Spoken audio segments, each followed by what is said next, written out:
Well, the Almighty be praised. At this time, we want to prepare ourselves for our class today. Uh, it's good to see you here. It's been a few weeks since we have taught. Now that the Moedim has passed, we are going to resume with classes in our Hebrew language course. I do want to say welcome to those of you who are joining with us by live stream to our Hebrew language course. We are covering a lesson today entitled Translating Hebrew Words. The first 5 primarily have been at the origin and history of the Hebrew language. We've acquainted ourselves with the ancient Hebrew lettering system, and also we've learned about the manner in which the letters are pronounced. We dealt with the pronunciation and the division of consonants, vowels, and grammar. We've also looked at the definite article before a word. We've looked at nouns and adjectives, those things that helps us to get a better handle on the grammar. And since we've covered those items, what I like to do today is to have us to spend a little bit more time in translating Hebrew words. Now, we've touched on a couple things with respect to translating Hebrew words. However, today I want to just to hit some things that will help us to know how to approach translating Hebrew words. So before we get into the lesson, let's have a word of prayer, and then we will get into our lesson for today. Abba Yah, we bless you and thank you for this opportunity to provide this class today, covering lesson 6 on translating Hebrew words.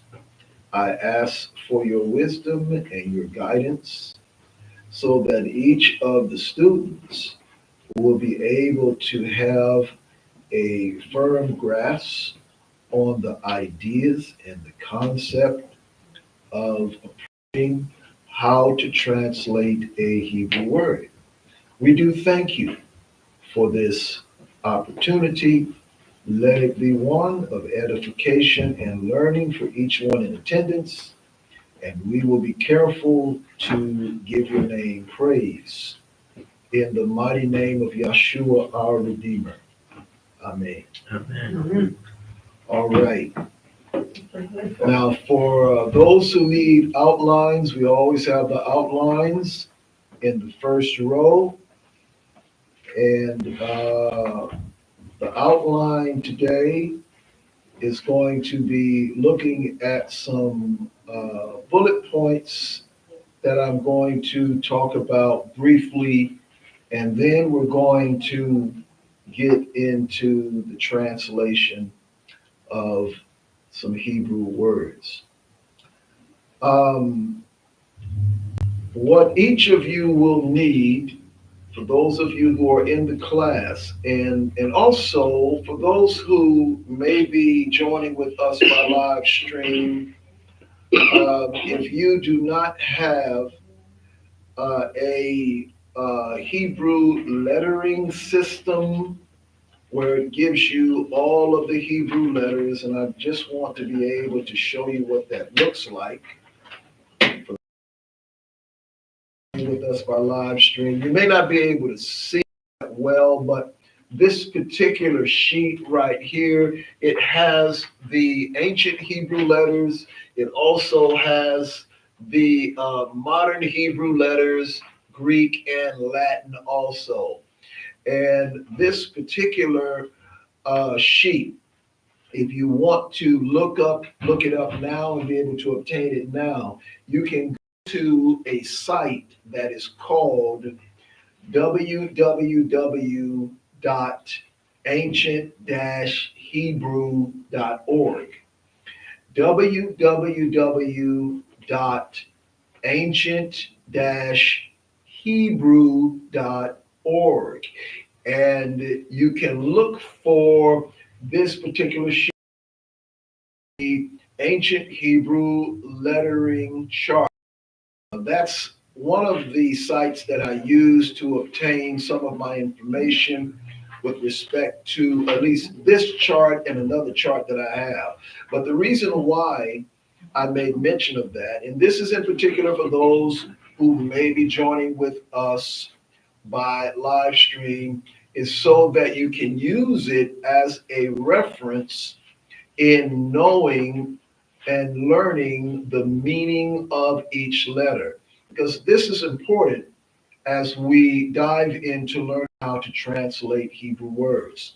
And so for those of you who are in attendance in the class, if you don't have all of your notes with you, it's important that you have all of your notes with you when you come to class so that you can have them available as a reference. Because when we do, you're going to need this. This here is necessary because this is your reference. It has here all of the Hebrew letters, and also it has the meaning of each Hebrew letter. And so you're going to need that. So when we get into the translating of each word, you can look over here at the reference, obtain the meaning of that letter, and then put it together. So that's important, all right? So I just want to make mention, all the students in the class, you need to have this. And if you don't have this, let me know at the end of the class. We'll get this for you so that you can have it. And also, we may, now that I'm thinking about it, we may have some extra copies of this over in the shelf with all of the resource information. If you look over here, there's a shelf we have where we have extra materials and resources and notes from our previous lessons that we've covered. So if there's one there, that's it. Right there, you can go ahead and use that over there. We like to always have some extras available, but you definitely need this as we get into translating the words. Now, what I want to speak about is that we must always recognize that each Hebrew letter has a meaning. Each Hebrew letter has a meaning. So in Hebrew, which is different from Greek or Latin, the letter itself has a meaning. So we are not just putting letters together to formulate a word and then go to a dictionary to obtain the meaning of the word. This type of obtaining of a definition comes from the Western languages. All right? In Western languages, in particular, the language of the Greeks and the language of the Romans, the language in and of itself is an abstract language. Hebrew, however, is a concrete language. And so with Hebrew, the language is different. The language is rooted in actions. So we begin by recognizing that each letter in Hebrew has a meaning. And the meaning of that Hebrew letter is based upon the function of the letter. All right? The letter in the Hebrew is a picture. So that picture that letter represents will give us an idea of its function, what it does. Does that make sense to everybody?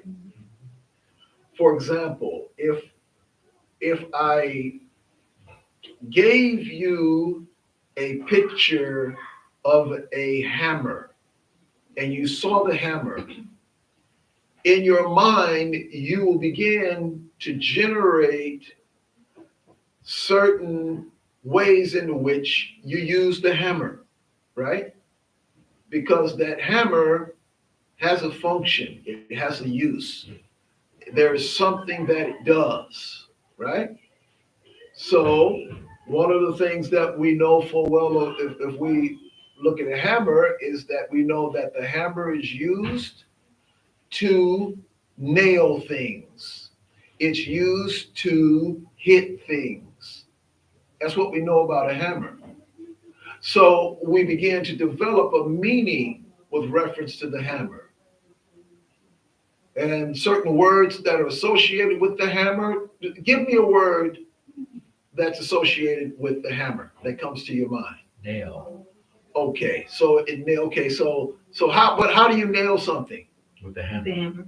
How do you beat it? Beat it. Okay, so the word beat is associated with the hammer, right? Yeah. What's another word that may be associated with the hammer that someone may use? How about you're hanging up the picture? Okay, so to hang something, okay, it has to use it in all right, that's possible. What about to smash? Yes. Okay, so we get certain words that gives us an idea based upon what the hammer does, right? With the Hebrew letters, it's the same way. Whatever that picture is, we begin to look at the function that Hebrew letter, and we begin to learn what is its action, what does it do. And so there could be a couple of different words that are associated with what that letter does. Now, another thing we need to know is that we need to find the meaning of each letter in the Hebrew word. So when we have a Hebrew word, which consists of roughly 2 letters or more, we have to find the meaning of each one of those letters. And we put together the meanings of the letters to then come up with a general idea of what that word means, what it represents. So the third point is that we construct the concept of the Hebrew word from the meanings of each letter. So after we have found the meanings of each of the letters in the Hebrew word, we then construct or we develop the concept the word means based upon the meanings of the letters. Does this make sense? Yeah. Everybody? This is the basic process of translating. It is a simple process, and it's an ancient process. This is one of the ways in which communication and conveying of thoughts and ideas were done. Point 4 is that each Hebrew word can have different shades of meaning that relates to its root word or word root. Now, a word root is basically this. What you're going to discover is that when you look at Hebrew words, the majority of Hebrew words have 3-letter roots. In other words, most Hebrew words will start with 3 letters, the same letters, and that Hebrew word root is the foundational meaning of the word and how it may be used in other contexts. Now, that 3-letter root can have another letter attached to it. And we can definitely see that in cases where if you take a word that's in the singular sense and then you want it to be in the plural sense. How many of you remember when we dealt with plurals? We dealt with plural masculine and plural feminine. If you take a word that's in the singular, when you want to make it plural, you have to add 2 letters to it. If it's a masculine plural, you add the yod mem at the end. If it's a feminine plural, you add what is regarded as the ot. You add the wav and the tau at the end. So when you do that to a 3-letter root, then you have now a 5-letter word. All right, that's one of the ways in which you have a 3-letter root that has now taken on 2 extra letters. But with these Hebrew words that have the similar word root, they can have different shades of meaning depending on the context. Okay? Does that make sense to everybody? All right? So it's important to understand that. And the reason why is because there may be certain words in Hebrew that do not have the identical meaning in every place where it's found. Does that make sense? Now, I want to give you an example, just so that you can kind of understand what we mean by that. Say you have a word and the basic idea of the Hebrew word is hand to mouth. Okay? Now a word that carries with the idea of hand to mouth is a word that would have the yod in it, because the yod has the meaning of the hand. The yod is a picture of the hand and the arm. And the mouth is represented by the kuf. The letter kuf is, no, I'm sorry, the pei, forgive me. The pei. The pei is the mouth. Kuf is sun on the horizon. No, the pei is the mouth. So if you have a word that gives you the idea of hand to mouth, this word will have in it the yod and the pei. Now, this idea of hand to mouth, what can be seen by the idea of hand to mouth? Someone tell me. Feeding. Good. Feeding is one particular meaning that you can get from the idea of hand to mouth. Tell me another that comes to your mind. Hand to mouth. Drinking something. Okay, that will be along the same lines of nourishing. All right. That's the whole idea of nourishing, feeding, drinking. That would be like nourishment. But there's something else. Quiet. Okay. To cover the mouth. Yeah. Okay, so basically it would be maybe yeah, it could be depending on the context of how it's used. Yeah. There probably would be a little bit more explanation that will be needed in developing that. But another instance where you see hand to mouth is slapping, Oh. hitting.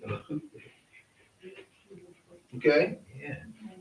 Now in Hebrew, the word strike, which is to hit or slap, the idea of that is rooted in the Hebrew word that carries with it the idea of hand to mouth. But also, just as you mentioned about the same word for is also reflected in the word that literally means hand to mouth. Both are two different, now they both related to the concept of the hand to the mouth, but they mean different things. Because in one instance, you can feed yourself and nourish yourself, or feed someone and nourish them. But in the other instance, the meaning can be used in a manner that is destructive to the other person. Now, the same Hebrew word, but the shade of meaning is different because of the application. Does that make sense to everybody? Okay. So if you were to look in a Strong's Exalted Concordance and you were to look up a Hebrew word and then it gave you a simple definition, okay? Because much of the time, for the person who is not familiar with how to translate Hebrew words, and they're dependent upon the scholar and what the scholar has produced in using their scholarship as a means of deriving a meaning, what you're only getting is something that is a partial meaning, but not a complete meaning of that Hebrew word. And in most instances, scholars are not going to go through all of what I've gone through with you, because their purpose is not to teach you how to translate, it's just to give you information as to what the basic idea of what the Hebrew word means, and their particular understanding that they have produced from their own study. All right. I found a number of times where I have looked at Strong's Exalted Concordance for the meaning of certain words, and it has not been as exhaustive as I would have hoped for it to be. All right. And that's just simply because you've got to understand how to translate the Hebrew word for yourself to then understand the meaning at its core root. All right. If I see a word in the translation, I see a translated word and it says, and they struck, and the man was struck by such and such. Okay. And then I go look up that word in the Hebrew. All right. I'm going to see the word in the Hebrew and think, well, that particular word only means to strike or to hit because of what I have just looked up. You understand? So once I go and I look at the word and I translate it for myself, because I now understand that each Hebrew letter has a meaning, and I put the meanings of each Hebrew letter together in the word, now I have the definition of that word. I have a core root definition of that word, but that base definition can have different shades of meaning. All right. And this is important when we're dealing with translating Hebrew words and knowing how to use them in the proper context. Okay? Does that make sense to everybody? Yeah. Okay? So this is something that you want to pay attention to. All right? So what we want to do at this point, we want to translate some words. So I chose not to pull up the screen today. I have my whiteboard, and I'm going to write down each word that we're going to look at. Now, you all have the words on your outlines. So what I'm going to do, I'm going to put the word up here, and what I'm going to do, I'm going to use the paleo letters for the word we're going to use. So the first letter that we have here, it is Ab. Everybody remember this? Okay. Here we have the Aleph. This is ox head. This is the bait. This is in the Paleo Hebrew. Okay, it's not the block script. You have the block script on your outlines. So we do that because we want you to get familiar with the block script, but also we want you to be familiar with the Paleo as well. Most of the time when you read Hebrew texts, you're going to be reading it in the block script. So you want to get used to it. But you also want to know this as well, because the Paleo Hebrew script, what it does, it gives you the actual picture, and you're able to generate the meaning. All right. This looks like an ox head. All right. So it's the ox head. Here is the bait. Ox head, this is the Aleph, bait, Ah, and the Ba. Somebody tell me what this word says. Bait. Ah, and Ba. Ba. Abba. Abba. It's Ab. Abba. Abba. Ab. Ab. Ab. All right. That's Ab. It's Okay. Ab, yes. Okay. The name of the letter is Aleph, but you don't say Aleph when you pronounce it. It's just like the letter A. All right. A has a ah sound. Like a short vowel. Aleph has Aleph has a ah sound. The bait has a b sound. All right. So again, how do you say this? Abba. Ab. Ab. Like A and B. Ab. Ab. All right. So this word Ab, it has been translated in English to be father. All right? To be father. That's what it's translated as.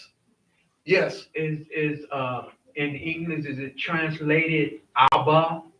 No, that's still Hebrew. It's even if That's you say still Hebrew. Abba, Yes, it's that's still still the same. Hebrew. That's Okay. not English. So Ab is the correct word. Ab is the root of father. To say Abba, you're basically accentuating. It's another way of saying like daddy. Okay, Abba is like saying daddy. It's a way of saying father in a tender way. Ab is just father. Just like saying Yahoo. You know how you put the U on the end of the Yah? It's not quite like that in that instance, because it has to do with the fact that you add an extra letter because you're trying to. It's like the difference between saying dad and daddy. Okay. You understand what I mean? Yeah. Okay, that's the idea. Okay. Ab just simply means father in English. But what does this really mean based upon the meanings? Now, you need to get this sheet, your reference sheet, and you need to look at Aleph. So what is the meaning of the word picture, Aleph? What is the meaning of that word picture? What does it say?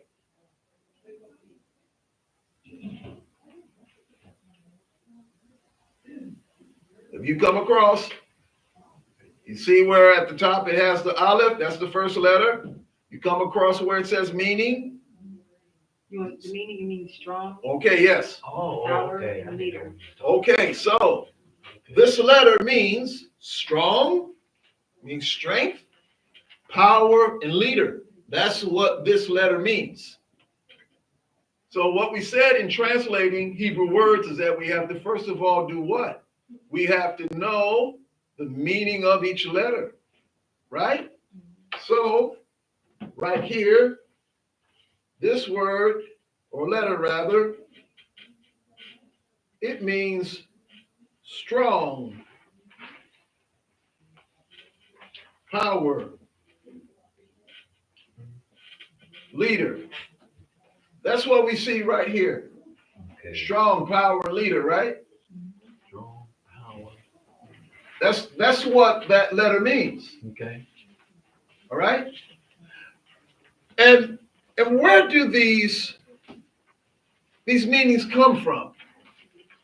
If you recall earlier, I mentioned that the letter represents a word picture, right?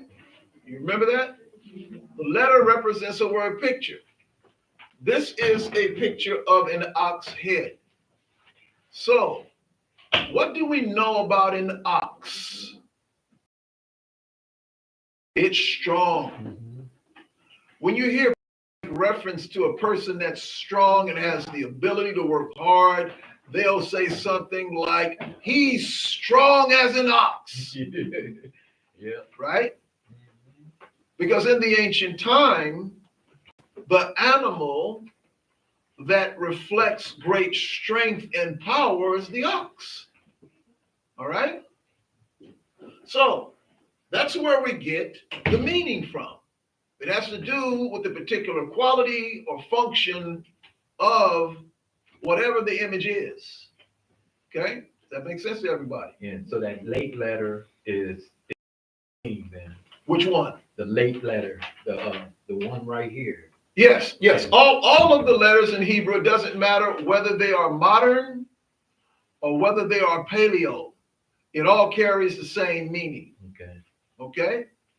So that's important for us to know. But we obtain the meaning of each letter based upon the function. That's how it works. We look at which looks like, and when we look at the image, you have to start to ask, what does this thing do? What are the characteristics of this thing? Well, it's strong. It's powerful. It's a leader. So those are the things that it represents. That's how we derive the meanings from the letters. All right. So it's not abstract. It's not like we create a word and then we attach a meaning to it and say this word is going to mean this. No, these are pictures. These pictures actually represent character traits and functions of the picture, right? So Hebrew is very easy. It really is. It's very easy. Yeah, once you get it, because it eliminates the abstractness of having to go memorize the definition of a word that someone created to attach a meaning to. Whereas with Hebrew has to do with looking at the letter, understanding what the function or what the thing does, because Hebrew is an action language. It's all about what you do. Everything is moving. Okay? That's the thing that you have to be mindful of. And being a person from the Western world, it's difficult to make that shift. You have to make that shift. You understand? So this is why I'm saying it over and over again. It really is easy. But if you're already locked into a certain way of thinking and a certain way of doing things, you have to first make a shift and then you get it. It's not hard. Actually, it's easier to learn Hebrew than it is to do English. Honestly, it is. You just have to recognize the letters, know what they mean, and then put it together. It's very simple. Just don't get caught up in the illusion that, oh, I can't get it. It's too hard. No. All right. This letter here, the bait, This right here is a floor plan of a tent. Think of it as though you're looking down upon the tent. Floor plan. You're familiar with floor plans, like floor plans of houses. Yeah. Things like that. We cut the roof off of this sanctuary right here, and we look down on each separate section. That's what this would be. This is a floor plan of a tent. Right, so debate. What is the meaning of this letter? Vision. Debate? What you talking about? Debate. You Debate. Second letter, that's what this is. Debate. Yes. Second letter, debate. Yeah, that's what I'm saying. It's the one you're looking down. Yeah. What's the meaning? The main family house. Exactly. And the word in. In. Yeah, family house in. Right. Okay. Floor plan of a tent. In the ancient time, most of the people in the Eastern world lived in tents. It is a person's dwelling. It's their house. All right? That's what it is. But also, who lives in the tent? Who lives in the Yeah, people. Lives in the tent. Mm-hmm. So the tent has a function of being the dwelling place of a family, right? Mm-hmm. Okay. Now I'm going over this repetitionally because it's going to take some time for you as students to grasp it. It's important that you start thinking about what is the function of this image. What is its purpose? What is it there for? It's a dwelling.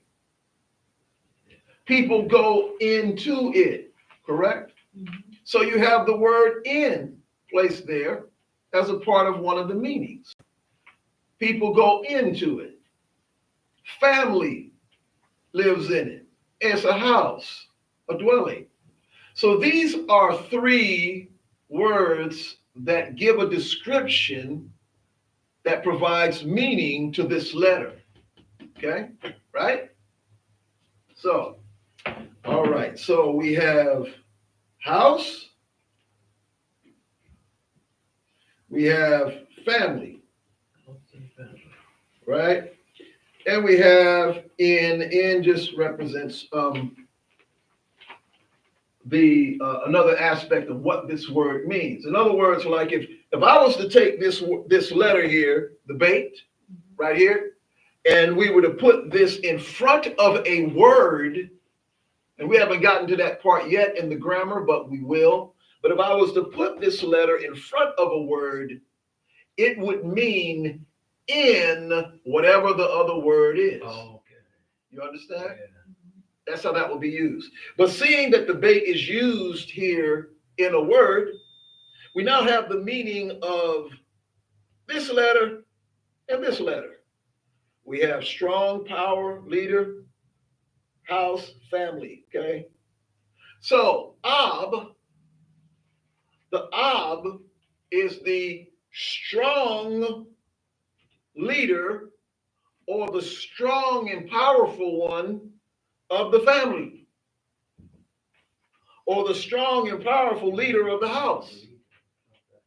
You got it? That's the Ab. The strong leader or the strong, powerful one of the house. Does that make sense? You see that? Mm-hmm. We just translated this word, what it means, the literal actual meaning of the word. Strong power leader of the house. Okay? Now, if you hear the word father in English, we say, oh, okay, it represents the person who is the father of the house. But the word in and of itself carries with it a bit more depth than that. Because what it's doing is describing qualities that the father should have. You see that? Because the father should be what? Strong. Strong. The father should be what? Powerful. And the father should be what? A leader. A leader. Mhm. You see that, right? So this word ab means a little bit more than just father. Father is a bit limiting than this word. You can, father someone, make a baby, or you understand what I mean? But ab here, this person has to have some strength. He has to have some leadership abilities over his house, his family. Right? Okay? So when we start looking at the meaning of these words, it gives us a description not only of the person, but also the character of the person, what the person is supposed to be like. Okay? This is a strong one of the house. You know how, like, in the scriptures where it talks about that, if you're going to take the spoils of a person, you have to go first and what? Bind the strong man. Yeah. So the person who is the father, the one who is the overseer of the house, you've got to bind. And so the idea of a person who is a father is a person who has strength and who is a leader of their home. All right? Well, that's what the word means. All right? So let's go to the next word. Let's go to the next word. And I am wanting you all to participate because this is how you're going to learn how to do it yourself. I want you to go through the process. So the next word we're going to look at is bane. All right? Bane. Or ben. All right, now I'm doing this in the paleo. Okay. Here we have this word. What's this letter? We just saw it. What's this letter? Bet. Debate. Right. This is debate. You might call it bait, bet. This is debate. It has the B sound. What's this letter? Can you find it on your chart?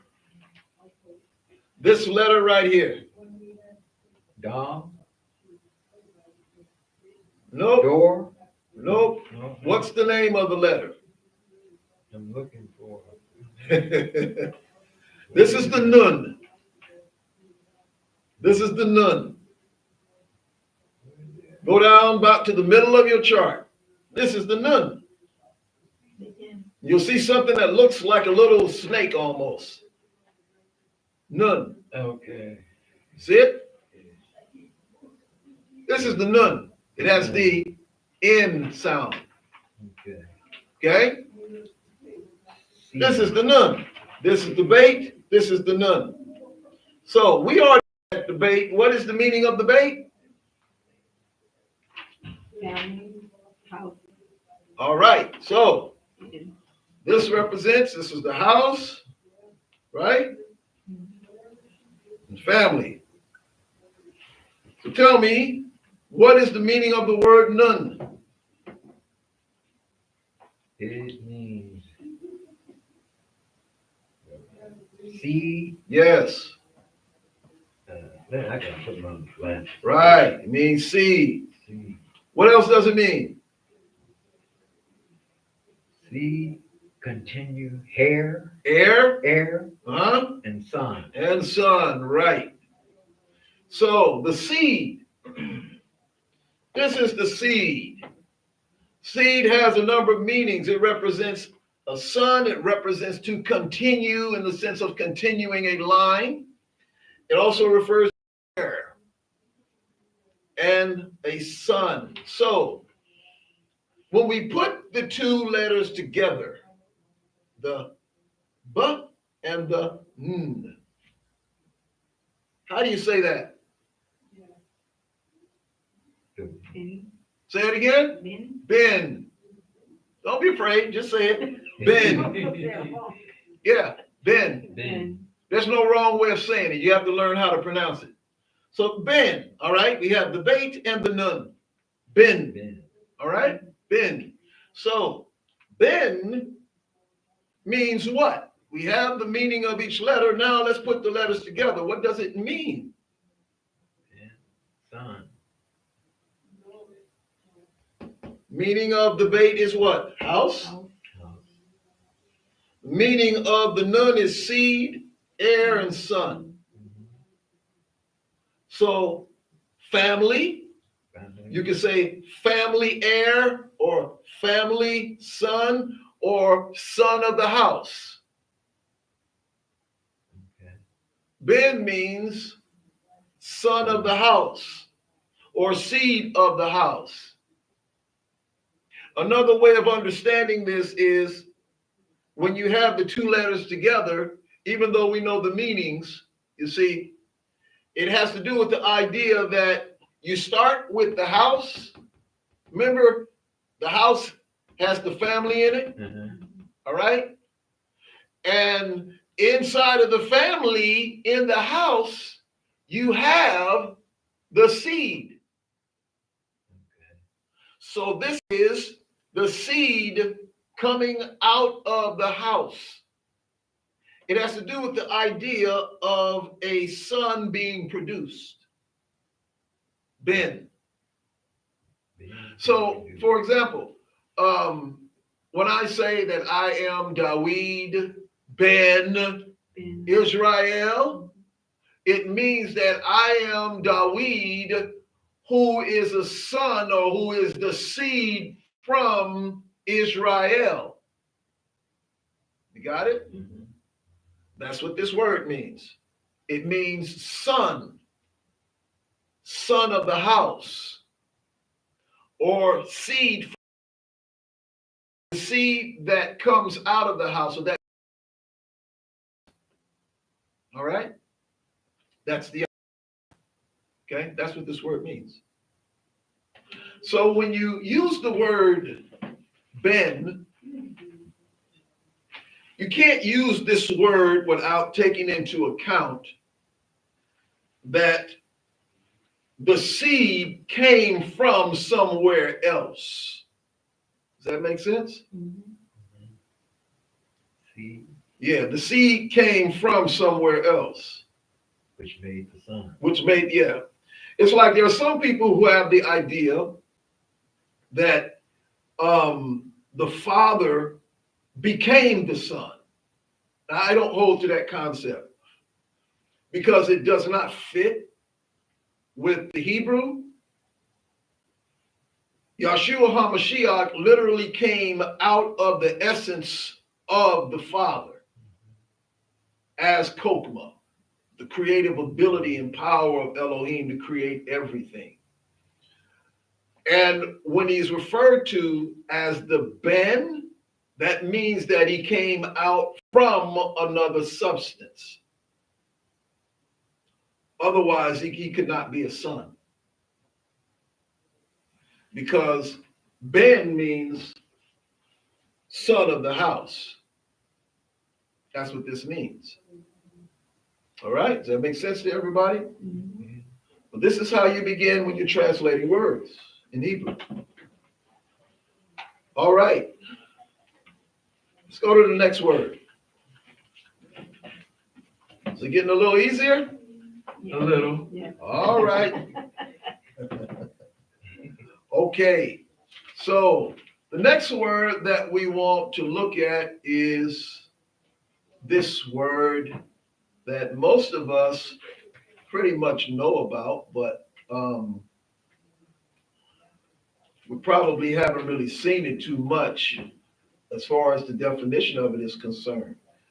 But this word right here, let me go ahead and put this in, is Nabia.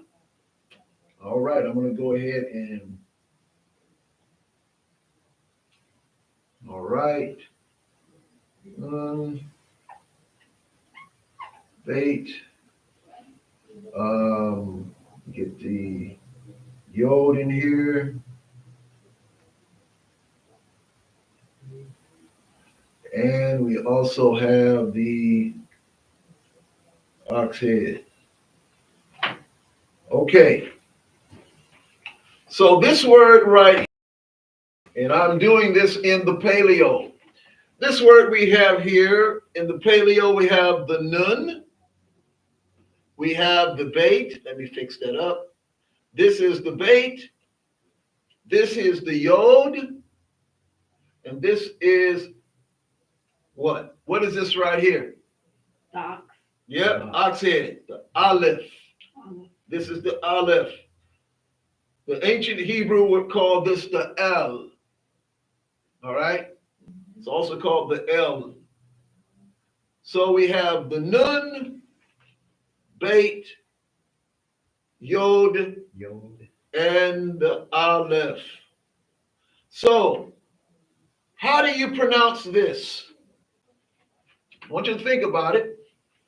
We have the N sound. We have the B sound. We have the yod, which gives you a I as a vowel. And we have the A sound. But this is silent right here. In this situation, the aleph is silent. Okay? So how would you pronounce this? Somebody tell me. Come on. Come on, spill it out. Okay. Na, Na, B, ba, e. Nabi, Yep. Say it again. Nabi, Yes, thank you. Nabi. Because the aleph is silent in this word. This is Nabi.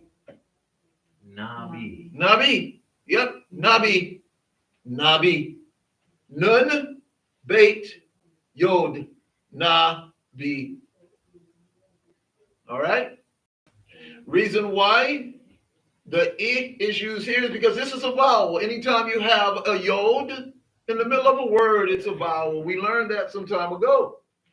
Remember? All right. This is Nabi. Nabi. Yes, it's Nabi. Now, this word Nabi is translated as prophet. This is word that's translated as prophet. All right? Yeah, I heard that. So, what is the meaning of Nabi? So tell me, the nun. Meaning of the nun. We just looked at that in the previous word. Somebody tell me again. Seed, Right. continue, air, sun. Right. Seed, air, and sun. All right, and the bait. What is the bait? family, health, in. All right. So we just going to put house there. All right. What about the yod? Not yet. What about the yod? What is that? And Hand? hand. What you say? Is that hand?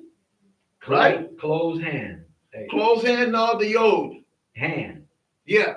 The yod means arm. arm. It's a hand. And it means to work, right? The meaning of it.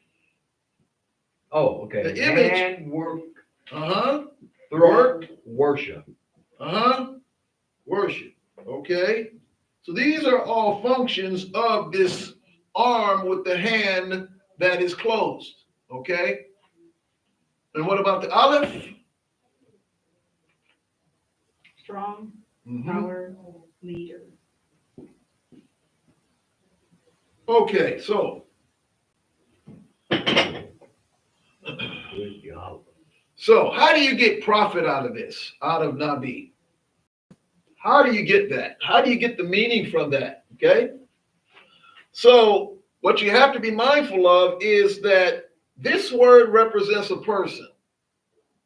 It represents the function of a person. So we have the seed in the house that's working. Okay.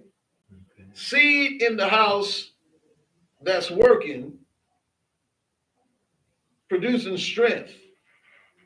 Seed in the house. So what this has to do, it has to do with the idea that the person that's a Nabi is a carrier of the seed, of the powerful seed at work in them. Okay. All right? The Nabi is a person who has the seed inside of the house, and this seed that's inside of the house has a strong and powerful active work going on inside. So it represents the carrier of the seed of power. What is the seed of power? It is the word. When you hear HaMashiach and he talks about the seed being sown, you all remember that parable of the seed being sown? And he explained the parable of the seed that was sown. He said the seed is the word of Elohim, right? Yeah. Okay, so a prophet, which is the English word that's used for Nabi, a Nabi is a carrier of the word of power. The word, the seed word that is working, and it is a powerful work. It is a strong, powerful work of the seed inside of the person. Okay? So basically, the Nabi is one who carries the powerful word that works in them. That's the simple way of saying it. Person who is carrier of the seed of power. It's a Nabi. All right? Mm-hmm. Now you notice that in obtaining the meaning of this word, what we did is we pulled together the meaning of each letter. All right? Because it has to do, first of all, with the seed that's in the house. And these letters give a description of the seed that's in the house. All right? All right. Looks like we have four more words. We'll go ahead and do two more words, and then we're going to wrap it up. But what's going to happen is that as you begin to look at the Hebrew meanings of these words formulating, you're going to see how they have the relationship with the English translation. But what you're going to find is that there's a expanded, deeper meaning than what's presented in the English language. So now let's look at the next word that we have. All right, the next word that we have is going to be, well, I'm going to skip yom. We're going to look at boker. This is the bait,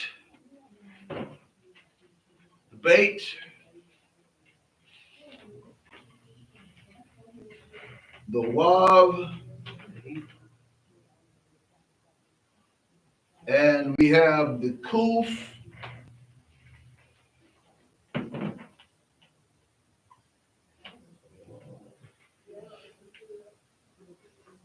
and we also have the resh.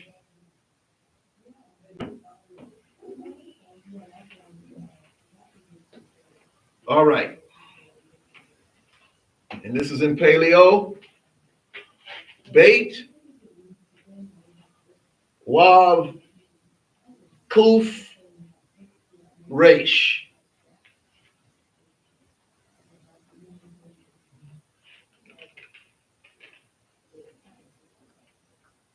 Bait, Wav, Kuf, Resh.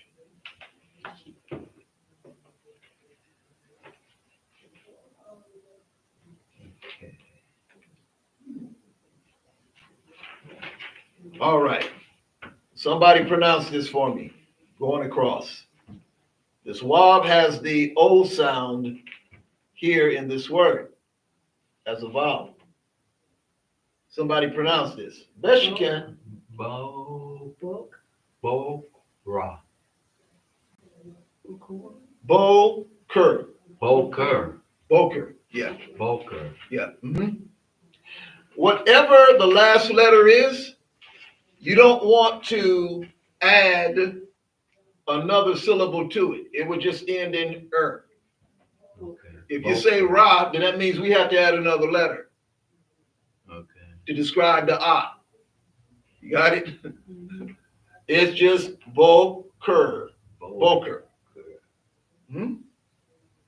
All right. So, with the debate, tell me, what's the meaning of that letter?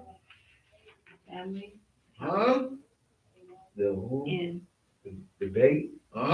Debate is family house. All right. So we're gonna use the house. House is gonna be like the basic definition for debate. Okay. We're gonna use that. What about the wav? The wav. Yeah, the wav. Add. Secure. Add the secure hook. All right. Right. Add, secure, and hook. Has to do with connection. All right. What about the kuf? The kuf looks kind of like this. I'll make it look like this. It's like a sun on the horizon this way, but this is how it would be presented. What is the meaning of the kuf? The kuf. It means condensed circle time. Okay.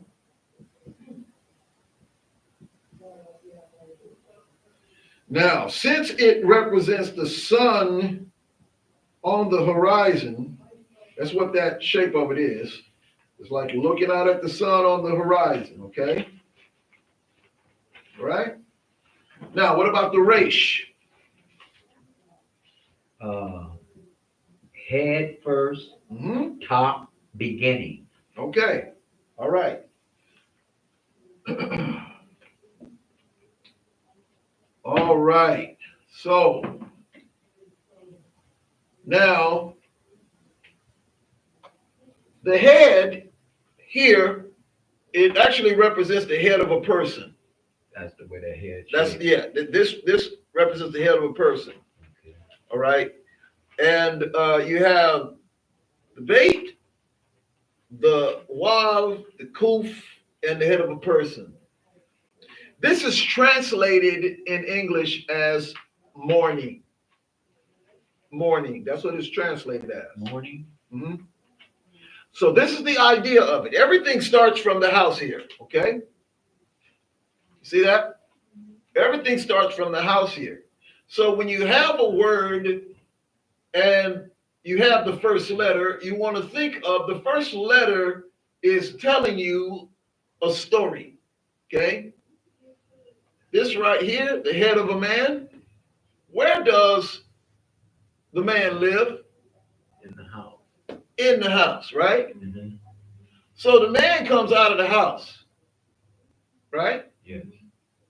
And when the man comes out of the house, he's coming out of the house, looking in a direction, and he is connecting himself with his vision of the sun on the horizon. So he's looking up. All right? When the sun is on the horizon, the sun is coming either up or going down. Okay? In the ancient time, when people came out of the house, they came out of the house to start their day. All right? That makes sense? So the man is coming out of the house to connect with or to see the sun on the horizon coming up. All right? In the culture, because the people, they would get up, they would come out of the house, they did that in the morning. So the idea that it's telling you is that this is the beginning of the day or the morning. Okay. The man is getting up out of the house, connecting with what he sees on the horizon, which is the sun coming up. So this is a description of the morning. Okay? That makes sense to everybody. Okay? It means a person that's coming out of their home, looking at the sunrise come up. That's the morning. Okay? Get the idea? Yeah. All right. Last word we're going to do. We're going to do Erev. Erev. We're going to do Erev. Erev is translated as evening, but we want to understand how that meaning is derived, all right? So, we're going to have the Ein, which is an I,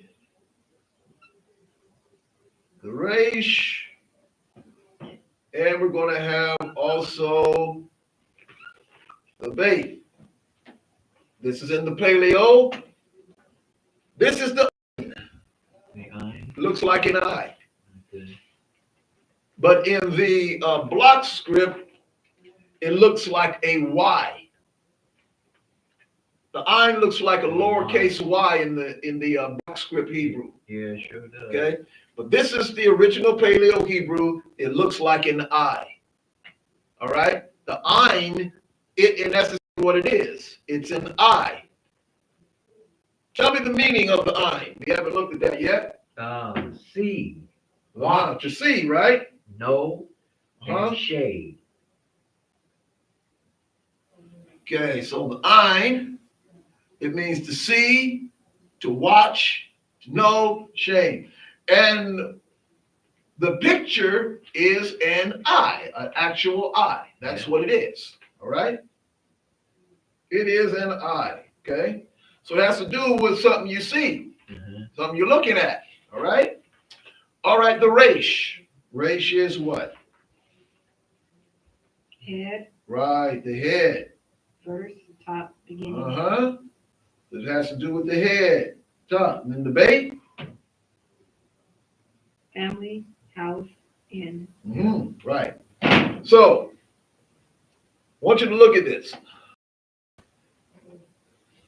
We have the eye, the head of a man, the eye, the head of a man, and the house. Now remember, when you look at the word, you want to look at the first letter, because the first letter is telling you, all right? It's telling you something. It's seeing something. So the first letter is the I. So it has to do with looking in a direction somewhere. So then the next letter is the head of a man. So what does the head of a man have? An eye. Yes, the head of a man has an eye. So you have an eye with the head of a man. What it's telling you is that the head of a man is looking in a particular direction. Okay? Where's the head of the man looking towards? The house. To the house. You see that? Everybody catch that? Eye. Head of a man has an eye. It means that the head of the man is looking towards the house. So the idea that's being conveyed in this word is that a person, because the race represents a person, head of a man represents a person that's looking into the direction of the house. In other words, they're looking to go to their house. All right? In the ancient times, people would get up in the morning, they leave their house, work all day, after their day is done or is coming to its completion, they will begin to do what? Look in the direction of their house. In other words, go home. Right? If you're not at your house, you're going to look and go in the direction of where your house is. Does that make sense? Yes. What time of the day is this generally done? Towards the close of the day, right? So this word in the Hebrew is translated in English as evening. You understand? Yeah. Because when your work day is done, this is an agricultural people, they work from sun up to sundown, right? So when the sun is about to go down, they're finishing up their work out in the field. They want to go into the tent. So this represents what time of the day? Evening. Close of the day. That's what this represents. When the person looks in the direction of the house. Does that make sense? Yeah. Okay. Rather, the meaning and the idea of these Hebrew words based upon the function of each letter and what it is representing. See, this is an action, right? But this action describes a number of things. It describes the time of the day, okay, which can be summed up in a word in English, but it represents an action because the workday is completed. All right? They're going into their house. The head is looking in the direction of the house. And this is called Arab. Arab. And this word also, as a root word, and I want you to catch this also. As a root word, this word also can mean, and I want you to think about this. What happens when the sun starts to go down? Yeah, what happens when the sun starts to go down? Thank you. It gets dark. This word right here also has the meaning of darkness. Or night. There's a different word for night. Oh, okay. But the term dark is associated with this word Arab. Another thing this word is associated with as well, when you put it in a different context, how many are familiar with the word Arab?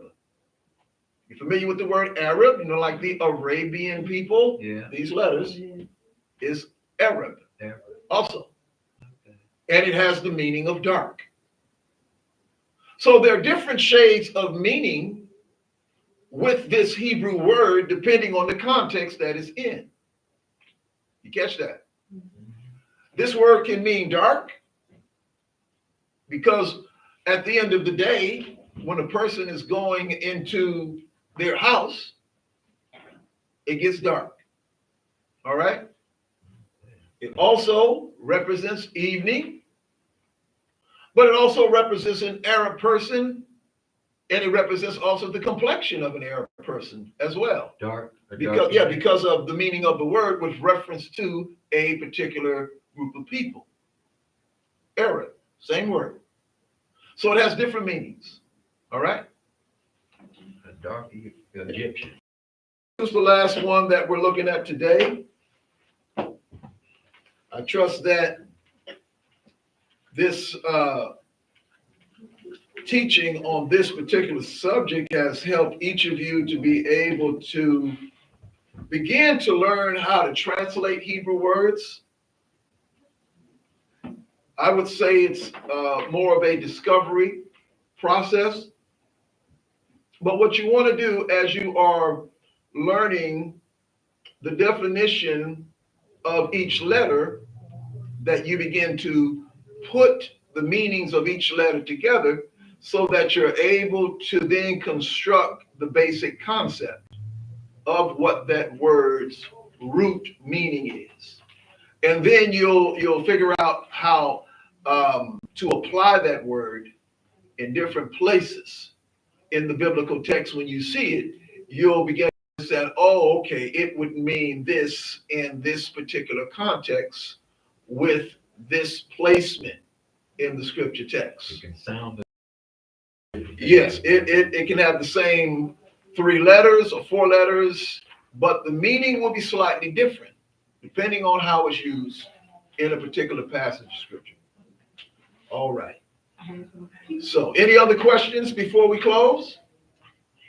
No other questions? Oh, I have a question. All right. So, is this going to be homework? Do we need to?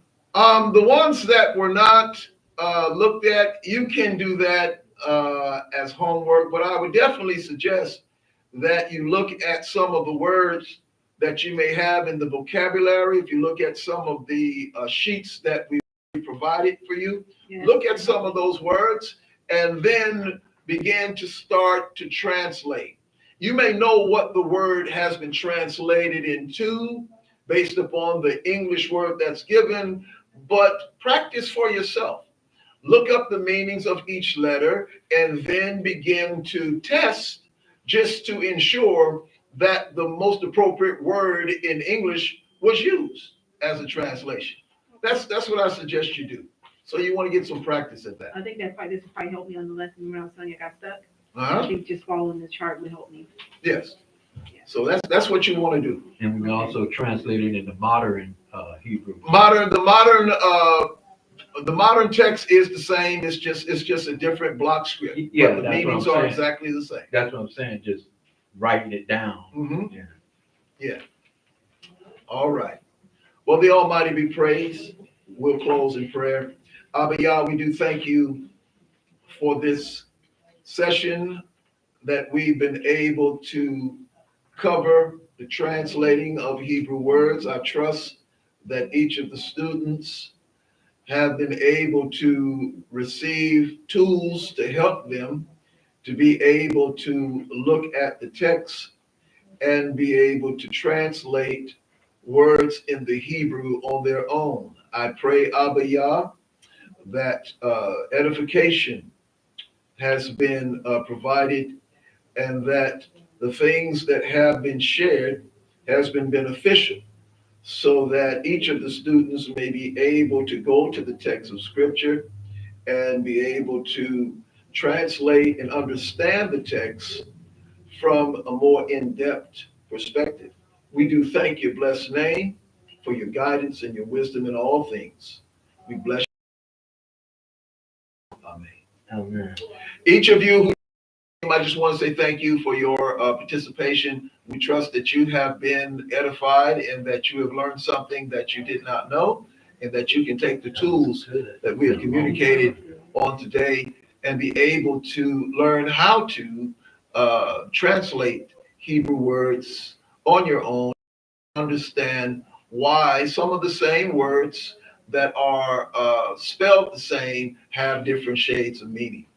Well, we thank you again, and we do want to invite you to join us in our midweek time of teaching this Wednesday at 7:30 p.m.